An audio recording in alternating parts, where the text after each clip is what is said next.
कर लिए थे, दंड आरेख वाला किए थे आप लोग प्रयास घर पे जाके, हैं? उसकी वीडियो लेट वो किए थे, पर है उसकी वीडियो, देख लीजिएगा। उसमें कुछ समस्या है दंड आरेख वाले में?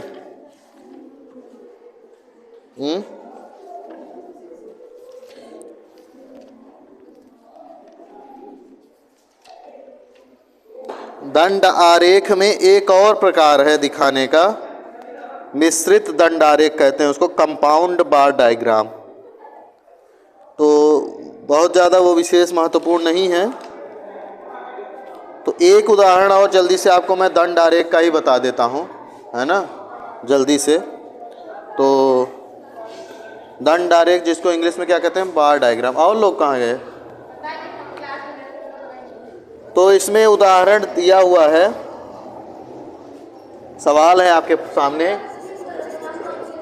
वर्ष दिया हुआ है और साक्षरता दी हुई है। ये कहाँ का है? मध्य प्रदेश का है, एमपी का। इसमें 3-4 आंकड़े ले लेते हैं, कैसे दिखाना है बार डायग्राम। 1951 में साक्षरता दी हुई है, प्रतिशत में है साक्षरता। प्रतिशत मतलब इतनी टोटल संख्या होगी जनसंख्या, उसका कितने प्रतिशत लोग क्या हैं, साक्षर है मध्य प्रदेश में। तो 1951 में 13.16 लोग, 16%।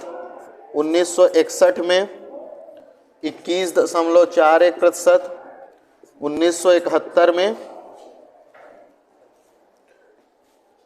1971 में 27.27 और 1981 में कितने हैं, 38.63। इतने हम 4 ही लिए हैं, इसमें और सारे दिए हैं, तो आप लोग इससे कर लीजिएगा।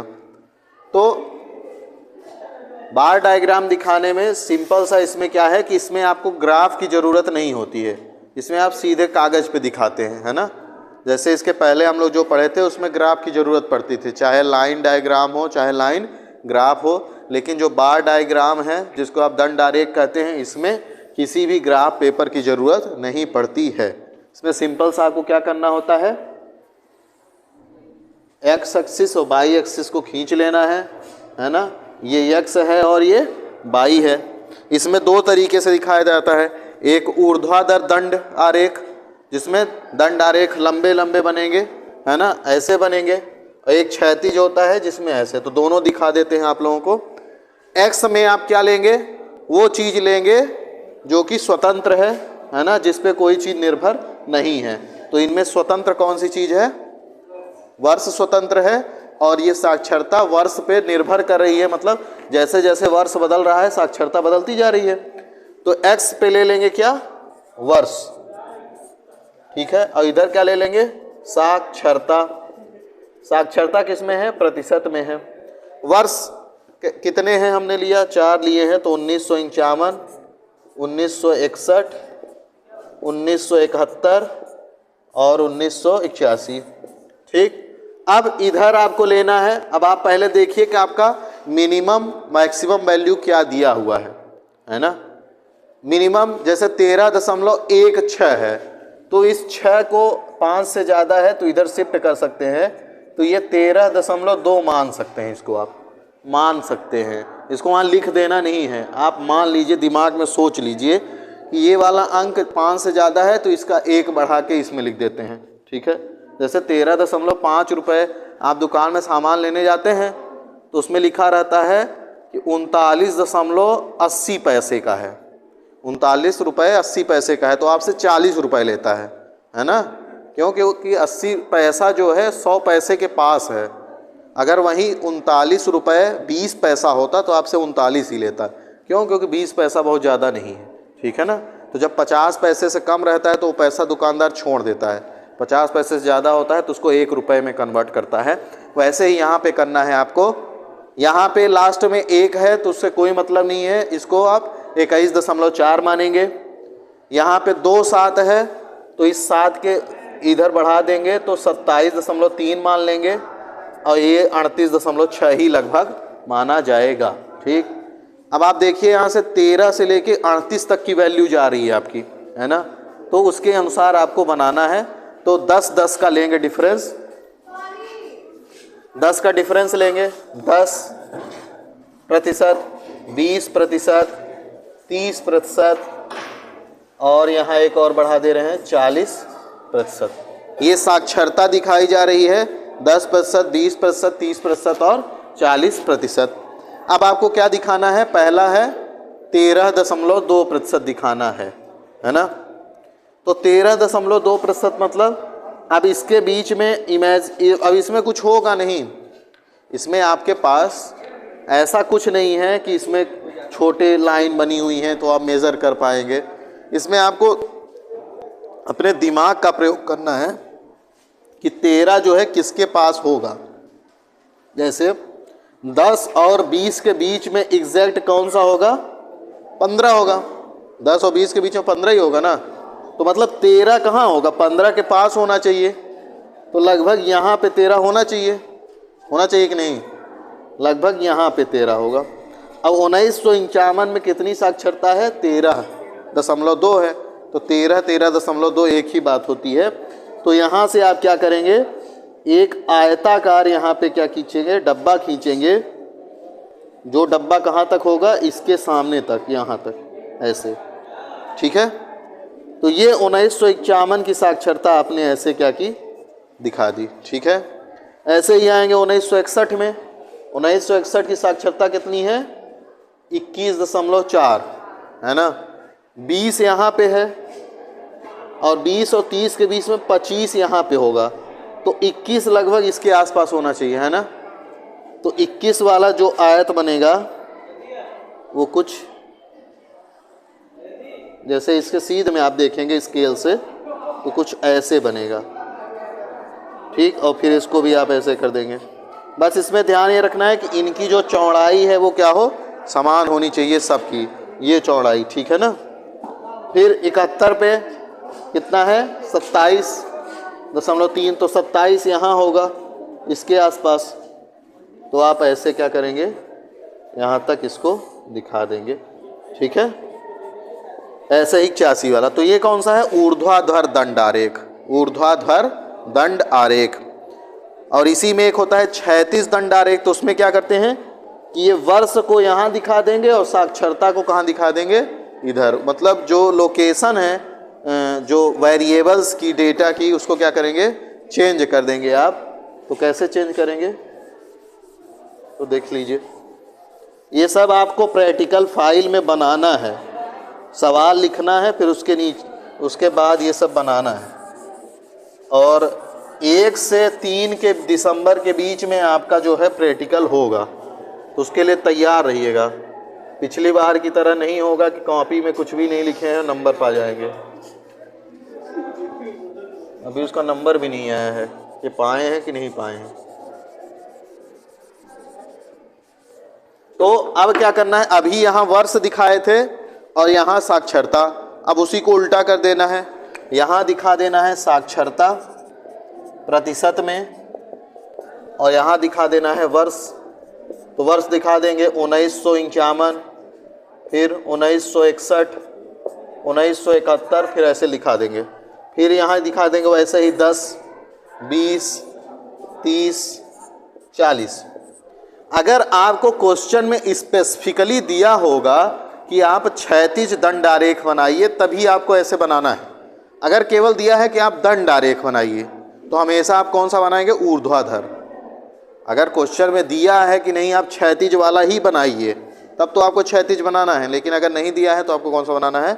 ऊर्ध्वाधर बनाना है। अब सिंपल सा वैसे ही करना है इसमें भी। 1951 देखेंगे और देखेंगे 1951 कितनी साक्षरता है? 13.16 या 13.2। तो 13 लगभग 20 और 10 के बीच में होगा कहीं यहाँ पे। तो ऐसे ही बना देंगे यहाँ पे। मतलब वही चीज़ है, बस दिखाने का जगह परिवर्तित हो गया है तो दूसरी तरह से दिखाई दे रहा है। ठीक है। वैसे ही 1961 वाला दिखा देंगे 21 के आसपास यहाँ। ठीक। ठीक है। ऐसे ही अन्य दिखा देंगे। ठीक है। ये कल भी बात किए थे, फिर से एक बार रिवाइज करा दिया आप लोगों का। तो इस तरह हमने हम लोग अभी तक दो तरह की चीज़ें देख चुके हैं। एक तो हम लोग देख चुके हैं जिसमें कि लाइन डायग्राम बनाना, रेखीय आरेख और रेखीय ग्राफ बनाना कैसे बनाते हैं, और दूसरा हम लोग क्या देख चुके हैं, दंड आरेख बनाना कि कैसे दंड आरेख बनाते हैं। अगला हम लोग देखेंगे पाई डायग्राम। क्या देखेंगे? पाई डायग्राम।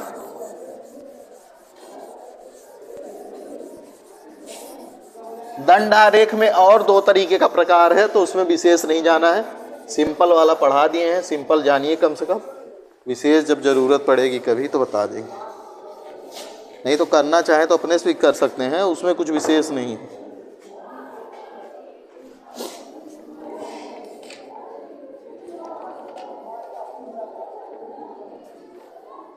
अगला हम लोग पढ़ेंगे पाई डायग्राम।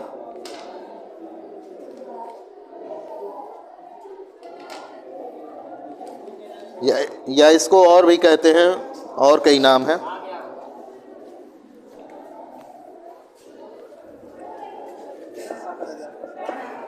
पाई या सेक्टर या एंगुलर, कोई भी नाम आपको दिया हो सकता है, डायग्राम। ठीक है, पाई diagram, sector diagram, angular diagram, या फिर कौन सा, सब हो गया, पाई सेक्टर एंगुलर। ठीक है, इसको आप लोग देखे होंगे, अगर कोई पेपर ऊपर तैयारी वारी किए होंगे या कुछ भी, आप देखे होंगे एक सर्किल बना होता है ना, उसमें कुछ कुछ एंगल बने होते हैं, सब अलग अलग तरीके से दिखाए होते हैं। जैसे इसको ऐसे दिखा दिया, इसको ऐसे दिखा दिया, इसको डॉट डॉट कर दिया, है ना, इसको ऐसे दिखा दिया, इसमें भी कुछ बना दिया ऐसे, और इसको खाली छोड़ दिया, और फिर बगल में इनके संकेत दिए होते हैं कि किसको क्या दिखाए हैं, है ना, और उनका कुछ परसेंटेज लिखा होता है कि ये परसेंट है इनका। ठीक है, तो उसी पे बात करेंगे कि ये कैसे दिखाया जाता है ना।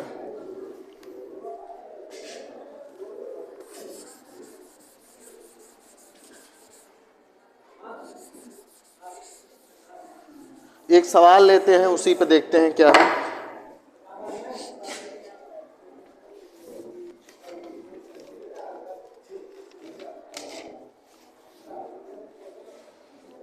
इसमें एक सवाल दिया गया है, इसमें कई सारे सवाल हैं, सारे सवाल आपको करना है।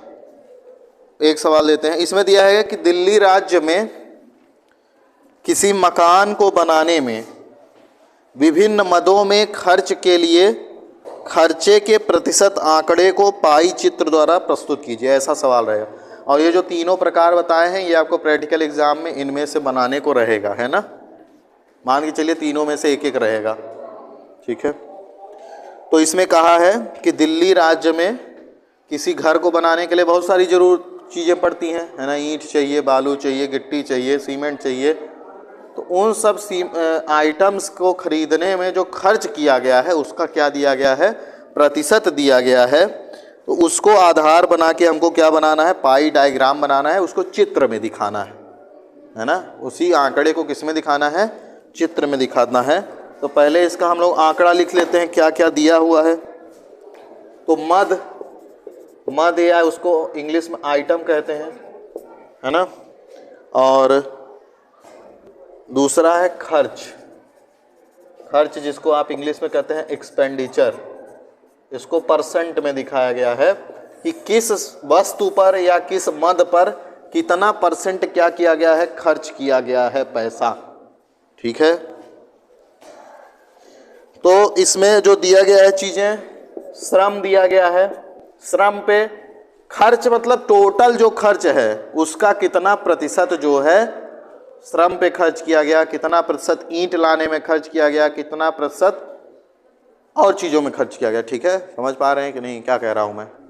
जो वस्तुएं हैं इधर, या जो परिश्रम या श्रम जो सर्विस है उस पर कितने प्रतिशत कुल खर्च का खर्च किया गया है। ठीक है ना, टोटल खर्च, अगर मान लीजिए टोटल खर्च 500 रुपये का है तो 500 रुपये को वो मान लेगा 100% कि खर्च कितना है 100%। अब 500 में से अगर 250 रुपये कहीं खर्च हुआ तो मतलब वो 500 का कितना प्रतिशत है 50%। मतलब मान लीजिए 500 रुपये आपको मिले और आपने 500 रुपये का क्या खा लिया, फुल्की चाट खा लिया। मान लीजिए आपको डेली आपको घर वाले 500 रुपये दे रहे हैं, ठीक है, तो 500 रुपये आपने फुल्की चाट खा लिया, 250 का फुल्की चाट खा लिया 500 में, और 250 रुपये आपका परिवहन खर्च हो गया आने जाने में। तो जब आप पाई डायग्राम बनाएंगे तो मान लीजिए कि एक्स नाम का कोई व्यक्ति है, उसको टोटल कितने पैसे मिले हैं, टोटल जो पैसे मिले हैं 500, और वो 500 रुपये खर्च कर दे रहा है, मतलब उसका टोटल व्यय कितना है 500 का ही है। 500 मिला पैसा घर से और 500 खर्च कर दिया, तो व्यय 500 हो गया ना। इस 500 को हम कितना मान रहे हैं 100%। इसके पास 100% रुपये, 100% मतलब कि टोटल कितना अमाउंट है उसको 100 मान लिया है, ठीक है। अब वो व्यक्ति क्या करता है, आप ही लोगों में से कोई है, अब वो आधा पैसा इसमें से 250 रुपये और 250 रुपये, 250 रुपये वो क्या कर देता है, नाश्ता पानी में कर देता है। फुल्की चाट खुद तो खाता ही है, साथ में अपने दोस्तों को, सहेलियों को, मित्रों को, यारों को खिला देता है, या गरीबों में बांट देता है भोजन खरीद के, है ना। और 250 रुपये उसका कैसा व्यय है, परिवहन में, घर भी जाना है तो घर वो सामान्य गाड़ी से नहीं जाता है, वो कहता है मैं एसी वाली गाड़ी से जाऊंगा क्योंकि मैं सोफिस्टिकेटेड इंसान हूँ, है ना। तो अब क्या हो गया इसके साथ, अब इसको, अब वो जो घर गया तो उसके घर वालों का हिस्सा है कि हम तुमको 500 रुपये दिए थे, अब तुम उसका हिसाब दो। और घर वाले वो बता रहा है कि 250 खर्चे, कहे हमको 250 नहीं समझ में आ रहा है, हमको चित्र में बना के दिखाओ। तो वो था भूगोल का स्टूडेंट, पढ़ा लिखा था, अच्छे से क्लास करता था, ये नहीं कि एक दिन आए 2 दिन ना आए, है ना। तो जब वो पढ़ रहा था तो पढ़ा सीखा था पाई डायग्राम बनाना, तो उसने पाई डायग्राम बना दिया। तो कैसे बनाया वो, 250 रुपये 500 का कितना है वो प्रतिशत, प्रतिशत निकालना आता है ना, सबको आता है, कैसे निकाला जाता है तुम बताओ प्रतिशत। मान लो तुमको 500 में से 250 नंबर मिले हैं, तुम कितना प्रतिशत पाई हो,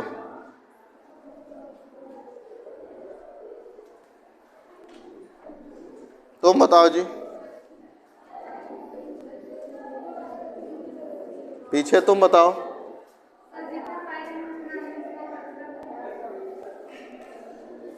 तुम कह रही हो कि जितना पाई हो, 500 में से 250 पाई हो, 250 में कैसे निकालोगे, 250 में क्या करें, निकालना कैसे, और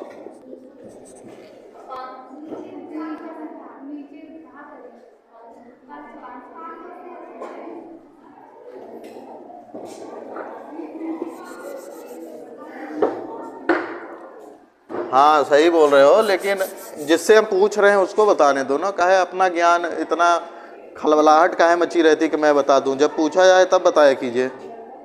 हाँ तो तरीका सही है, मतलब कैसे इसको लिखते हैं, जैसे 250 बटे 500, मतलब जो है आपके पास वो कितने में से है, 500 में से 250 है आपके पास, और उसमें 100 का गुणा कर देते हैं, तो ये 100 से ये कट जाएगा, इसको काटेंगे तो 50 आएगा, इसको प्रतिशत में लिखते हैं। तो मतलब ये 250 जो है 500 का कितना है 50% है। तो 50% उसने कहाँ व्यय किया, नाश्ते पे, और 50% कहाँ व्यय किया, परिवहन पे। ये एक गोला जो दिखाई दे रहा है ये 100% है, मान लीजिए इसको, क्या है वो 100% है, मतलब उसके पास जितना रुपया था 500 रुपये वो गोला है, तो गोले का आधा भाग 50% होगा ना, तो ये आधा भाग है। तो उसने क्या बना दिया, इधर समोसे की तरह कुछ बना दिया समोसा, क्योंकि वो समोसा ही खाया था, और इधर बना दिया वाहन, ये ड्राइवर बैठा है, ये वो व्यक्ति बैठा हुआ है, गेट है ये, तो इधर ऐसे ही बना दिया वाहन। तो उसके घर वाले देखा क्या, बहुत अच्छा तुम बताए हो, उनको समझ में आ गया, ठीक है। तो आनंद आया कि नहीं इसमें? तो यही आनंद जो है एग्जामिनर को भी देना है आपको, तो खूब नंबर देगा। अब यहाँ मैंने ये नहीं बोला कि ये आनंद मैं पूरे भारत को देना चाहता हूँ, ठीक है? तो ऐसे ही करना है।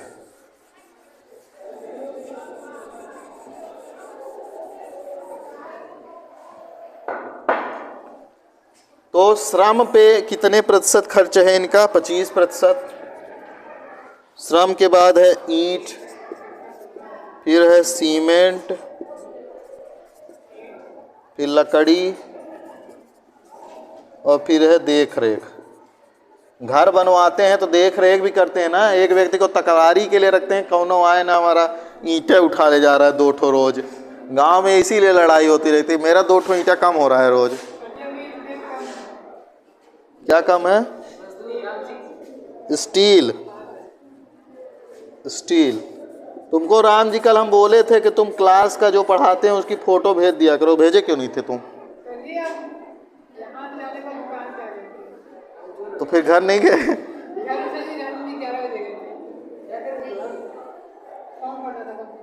कौन सी दुकान है तुम्हारी? तुम्हारी मेडिकल की शॉप है ना, तो उसमें कौन सा फॉर्म भर रहे थे?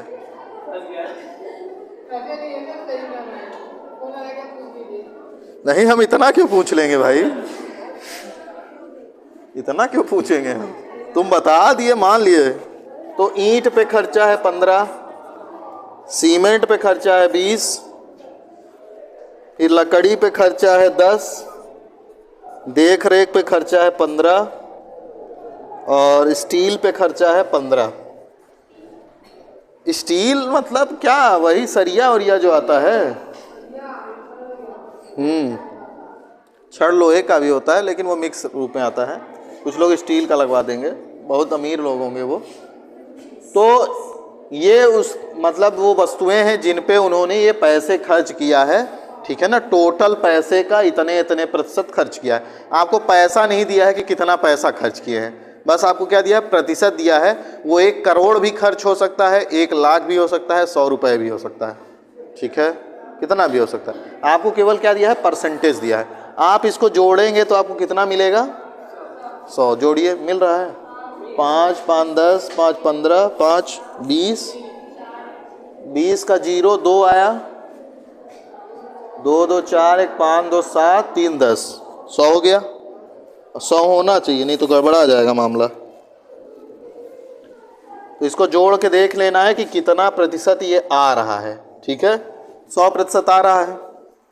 अब हम लोग चलेंगे पाई डायग्राम बनाने के लिए। उससे पहले कुछ कैलकुलेशन होती है, उसको समझाने के लिए ही ये बना रहे हैं, ठीक है? मान लीजिए बन गया है गोला।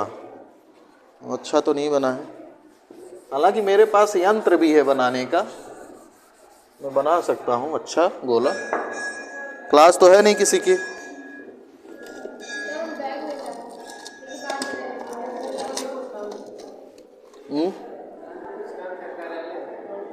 कैसा काम है राम जी तुम्हें? काहे का? तो बीएड भी कर लिए क्या? ग्रेजुएशन के बाद ना बीएड होता है? हैं? फर्जी बना लिए हो? हैं? तो इस यंत्र का आप लोग प्रयोग करते होंगे घर पे, जीवन में किए होंगे प्रयोग।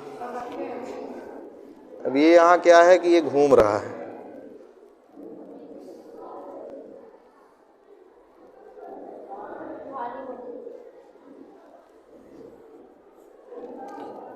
तो ऐसे आपको क्या बना लेना है, इससे हो गया, बन चुका है गोला।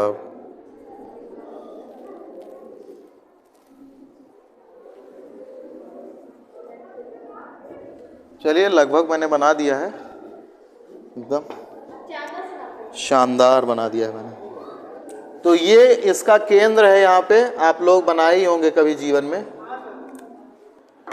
तो एक जो वृत्त है वो केंद्र पे कितने डिग्री का कोण बनाता है? 360 डिग्री का। सबको पता है। छापने पे कम ध्यान दो, समझने पे ध्यान दे लो पहले। कोई नहीं बताएगा एक वृत्त अपने केंद्र पर कितना कोण बनाता है। 300 सही है, ठीक है। 360 डिग्री का कोण कौन बनाता है? एक वृत्त बनाता है। तो हमने जितना खर्च है, टोटल खर्च हमारा कितना है? 100%। 100% ही है।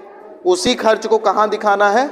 इस वृत्त पर दिखाना है और एंगल बना के दिखाना है, ठीक है ना। एंगल में बना के दिखाते हैं। इसमें परसेंटेज दिया रहेगा, लेकिन उसको आपको किस में बदलना है? कोण में पहले बदलना है, फिर दिखाना है। तो एंगल कैसे लाएंगे? 100% का जो खर्च है उसको वृत्त पे दिखाना है। तो वृत्त का कोण कितना टोटल है? 360 का।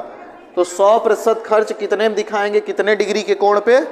360 डिग्री के कोण पे दिखाएंगे। 100% का खर्च कितने डिग्री पे दिखाएंगे? 360। अब अलग अलग तो बाद में दिखाएंगे, पहले टोटल तो इतना ही दिखा रहे हैं ना। 100% खर्च को पूरा कोण जो बनेगा वो कितना बनेगा? 360 बनेगा। तो अब इससे पहले 10% का निकाल लेते हैं। 10% खर्च का क्या होगा? 10 का दोनों तरफ भाग दे देंगे। 100 से 10 निकालने के लिए 10 का भाग देंगे ना, तो 10 का भाग यहाँ भी देंगे, 10 का यहाँ भी देंगे। तो ये 10 बचा और ये क्या बचेगा? 36 डिग्री। ऐसे ही ना, 36 डिग्री हुआ।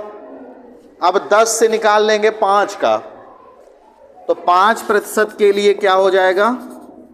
10 से 5 कैसे करेंगे? 10 में 2 का भाग देंगे तो 5 आ जाएगा। तो 2 का भाग यहाँ, तो 2 का भाग यहाँ भी होगा। तो ये कितना हो जाएगा? 18 डिग्री, ठीक है। 5% खर्च कितना हो गया? 18 डिग्री हो गया।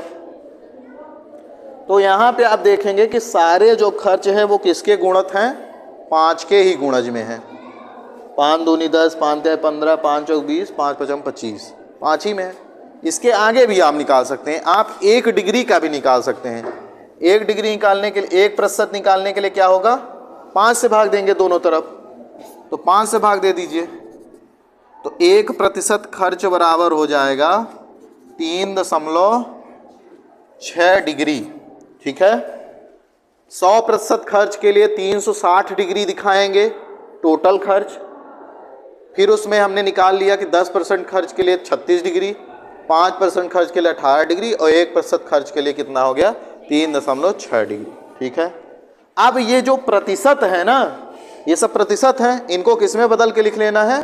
कोण में बदल लेना है, ठीक है। तो यहां पे लिख लेंगे एंगल। एंगल कैसे? जैसे ये 25% लिखा है ना, 25% लिखा है, तो या तो आप 25, इसको 2 तरीके से लिख सकते हैं इसी 25 को। या तो इसको 5 गुणे 5 लिख लीजिए, लिख सकते हैं। या एक तरीका और है लिखने का, 25 गुणे 1 लिख लीजिए, है ना। 25 गुणे 1 करेंगे तो भी 25 आएगा, 5 गुणे 5 करेंगे तो भी 25। अब आपको किस में गुणा करने में मजा आएगा?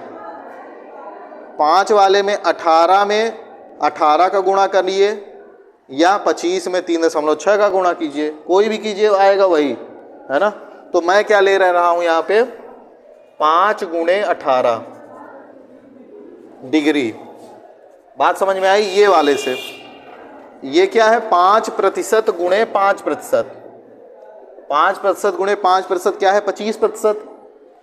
उसमें से एक 5% का मान मैंने क्या रख दिया है? 18 डिग्री रख दिया। 5% का 18 डिग्री है ना। 5% खर्च मतलब वो कितना कोण बनेगा? 18 का। तो अब इसका गुणा कर देंगे तो कितना हो जाएगा? 90 डिग्री। मतलब कि जो 25% का खर्च है वो इसके केंद्र पर कितना डिग्री का कोण बनाएगा? 90 डिग्री का कोण बनाएगा। और 90 डिग्री के कोण में जो क्षेत्र आएगा उसी क्षेत्र द्वारा आप किसको दिखाएंगे? श्रम को दिखाएंगे, ठीक। फिर यहाँ आ जाइए, इसको आप लिख सकते हैं 3 गुणे 5 लिख सकते हैं। तो 5%। अब इस 5% की जगह पर ये वाला मान रख दीजिए, ठीक है। तो 3 गुणे 18 डिग्री, तो कितना हो जाएगा ये? 18 तिहाई 54, ऐसा है ना, 54 डिग्री, ठीक है। फिर सीमेंट कितना प्रतिशत है? 20%। तो सीमेंट को आप लिख सकते हैं 2 गुणे 10% या 5 गुणे 4%, कुछ भी लिख लीजिए।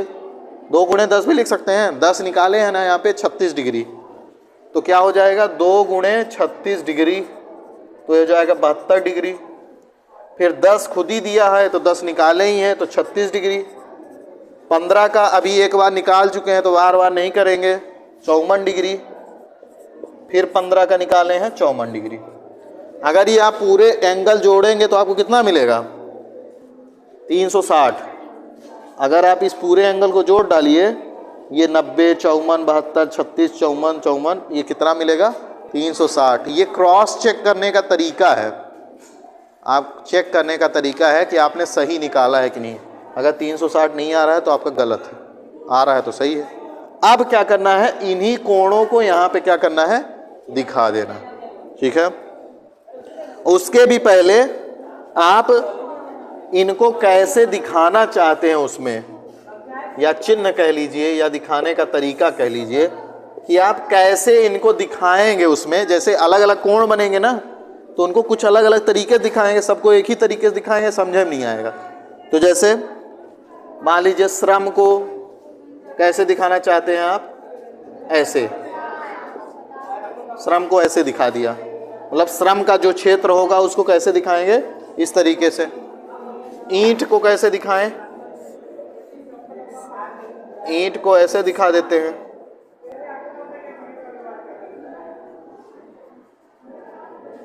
ठीक, ईंट को ऐसे दिखा सकते हैं।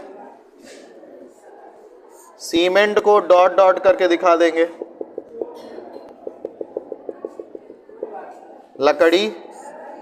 लकड़ी को ऐसे करके दिखा देते हैं, छोटे छोटे डंडे बना देते हैं। देख रेख, अब देख रेख तो एक व्यक्ति करेगा, तो व्यक्ति बना सकते हैं, लेकिन क्या जरूरत है व्यक्ति बनाने की, गोला बना दे, आंख ऐसे।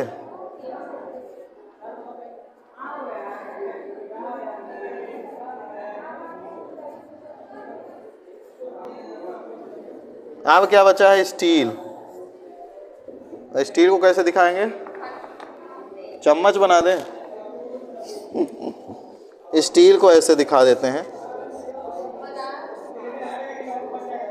ठीक, तो हमारे पास जितने चीजें थी उसका हमने क्या बना लिया है, डायग्राम बना लिया है। अब आएगा क्या, एंगल मापने की बारी। तो एंगल मापने के लिए मेरे पास है ये यंत्र, इससे क्या करेंगे हम लोग, एंगल मापेंगे। तो पहला एंगल जो है श्रम के लिए है, वो कितना है, 90 डिग्री का कोण बनाना है हमको केंद्र पे। किसके केंद्र पे, इस गोले के केंद्र पे।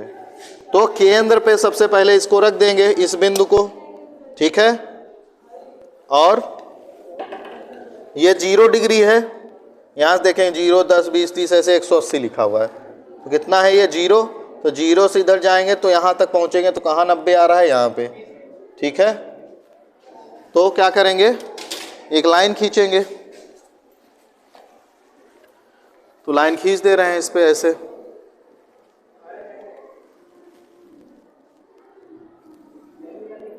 ठीक है, तो लाइन खींचने के लिए एक लाइन ऐसी भी खींचनी पड़ेगी, तभी 90 डिग्री का कोण बनेगा। तो ये कौन सा कोण है, 90 डिग्री का। 90 डिग्री का कोण बन गया। इसमें हमने क्या दिखाया है, श्रम। तो श्रम को जैसे दिखाए हैं आप, वैसे ही उसमें क्या बना देंगे, एक चित्र बना देंगे।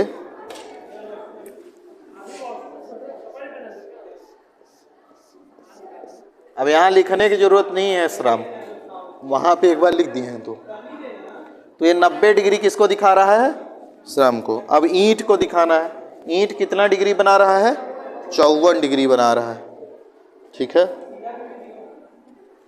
तो इसी से मैं यहाँ 54 डिग्री बनाऊंगा नीचे की ओर। तो ये केंद्र हो गया, यहाँ 0 है इस लाइन के सामने, इस पे फिर 0, 10, 20, 30, 40, 50,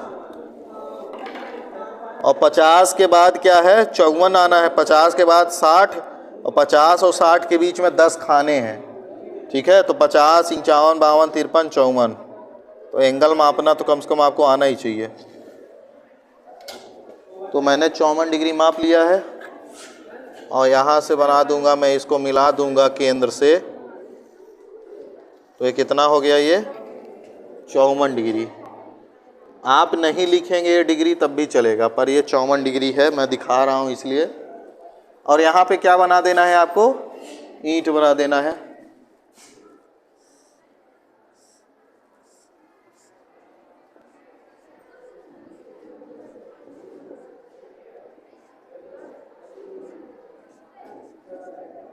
बन गई ईंट, बन गई ईंट। अब इसके बाद कितना है, 72 डिग्री।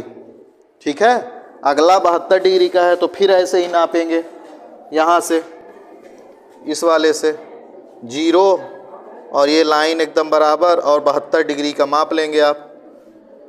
तो 70 यहाँ पहुँच गया और 2 72। ठीक है, तो 72 जी को मिला देते हैं।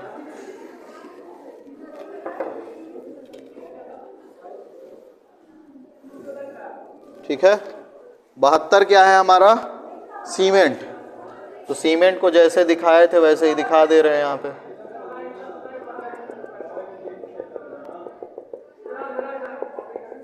ठीक, सीमेंट के बाद अब कितना डिग्री का है, 36 डिग्री, जिसमें क्या दिखाए हैं, लकड़ी दिखाए हैं। तो फिर आप यहाँ से मापेंगे 0 डिग्री, ये लाइन एकदम सीधे, और 36 डिग्री का कोण मापेंगे 30, 35 और ये हो गया 36। ठीक है, और 36 को क्या करेंगे, इससे मिला देंगे आप। ठीक है, तो ये 36 डिग्री हो गया। अब 36 डिग्री में क्या दिखाएं, लकड़ी है ना, तो लकड़ी बना देंगे छोटा छोटा।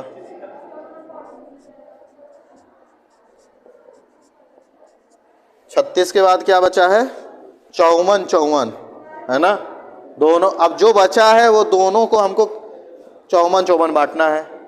मतलब ये जो बचा हुआ कोण है वो कितना बचा हुआ कोण होगा, इसका दोगुना करेंगे, 54 दूना 108, मतलब ये कोण कितना है, 108। इसी को 20 से अगर विभाजित कर देंगे आप तो कितना हो जाएगा, 54। नहीं आता है तो उसको बांट लीजिए आप, 54 डिग्री का कोण माप लीजिए। यहाँ से माप लेते हैं, ये 0 है, ये इसके सीध में लाइन। अब 54 डिग्री माप लेते हैं, 10 20 30 40 50, 4 54, यहाँ से ये एकदम हो गया 54। तो 54 इधर हो गया और 54 इधर हो गया। ठीक, अब इनको अलग अलग दिखा देते हैं। 54 एक देख रेख वाला है, तो जिसमें देख रेख वाला व्यक्ति है, और एक क्या है, स्टील है।